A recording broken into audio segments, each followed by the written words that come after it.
शेतकरी बांधवांनो, आज आपण गोळेगाव येथील मनीषा काळे यांच्या शेतात आलेलो आहोत.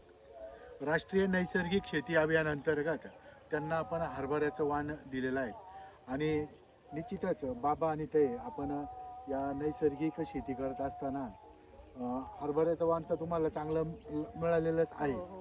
आता त्याचा फुटवा बिटवा तुम्ही त्याला समाधानी आहात ना?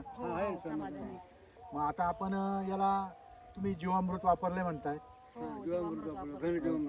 जमिनीमध्ये घनजीवामृत वापरले, फवारणीसाठी दशपर्णीचा वापर केलाय का? केलाय. आणि अजून टॉनिक म्हणून काय काय दिले बाबा?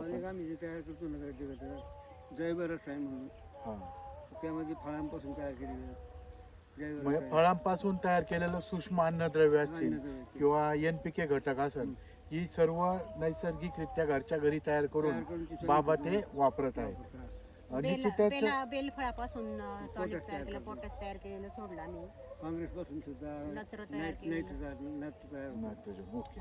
म्हणजे बघा, परिसरातीलच गोष्टींचा वापर करून आपण एक चांगली शेती करू शकतो, याचाच आदर्श आपल्या गोळेगाव येथील मनीषा ताई यांनी आपल्या शेतकऱ्यांसमोर ठेवलेला आहे. तर शेतकऱ्यांनी निश्चितच नैसर्गिक शेतीकडे वळणं फार गरजेचं आहे. धन्यवाद.